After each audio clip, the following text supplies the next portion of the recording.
3 do livro dos Atos do Espírito Santo.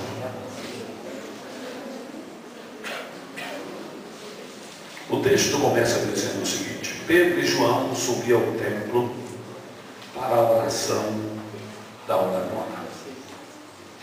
Era um costume vivido por esses dois discípulos, agora apóstolos, ir à igreja na hora da oração, no culto de oração.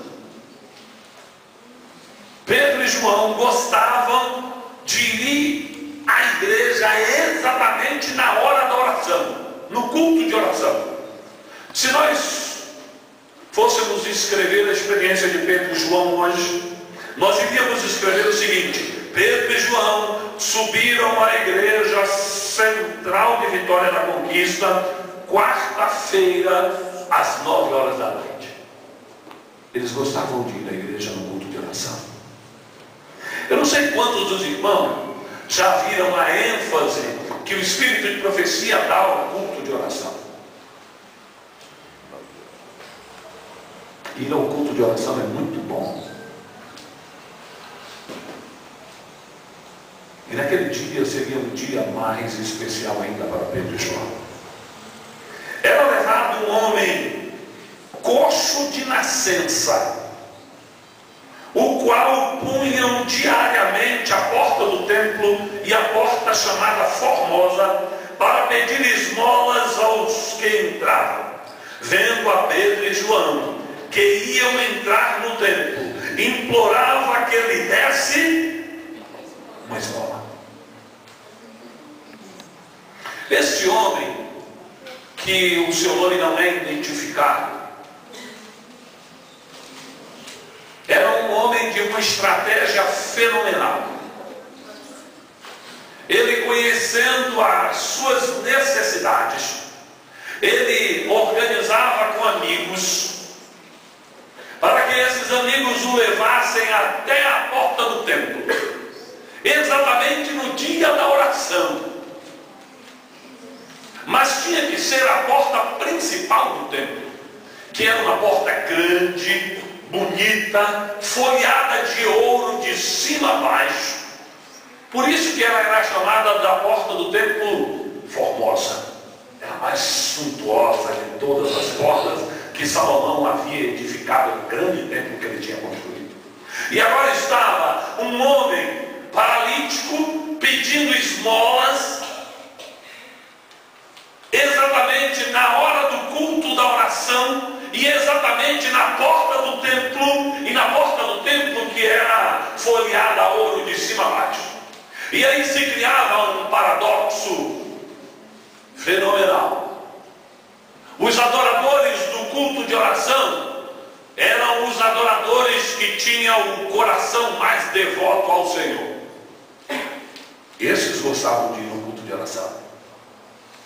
Os adoradores do culto de oração eram os adoradores que tinham uma vida mais aproximada do Senhor.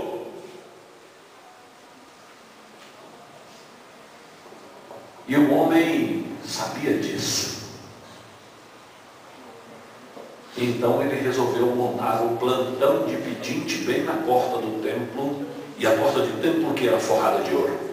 Agora imaginem vocês chegando num templo na hora do culto da oração, onde você quer ser devoto ao Senhor, e você para diante de uma porta folheada a ouro de cima a baixo. E no pé dessa porta tem um pobre coitado pedindo esmolas. Só tem um problema, meus queridos.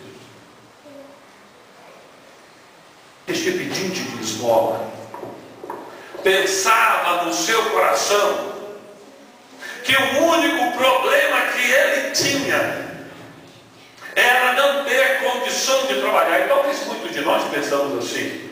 Só que tinha um problema na cultura judaica nos dias de Jesus. O homem que nascia com uma deficiência física, dentro da mentalidade judaica, e já toquei nisso, se não me engano, na quarta-feira, mas pincelei, Mas na mentalidade judaica, este homem estava acometido de uma enfermidade, porque ele era um pecador, ou seus pais eram pecadores, e tinham cometido um pecado imperdoável diante de Deus, e Deus o havia punido com uma deficiência física. Este era o pensamento dos judeus naqueles dias. Eu acho que vocês lembram que Jesus estava com os seus discípulos em um lugar mais alto, provavelmente em uma sacada, e lá embaixo tinha um homem cego, e os discípulos perguntam para Jesus: Senhor, quem foi que pecou, ele ou seus pais?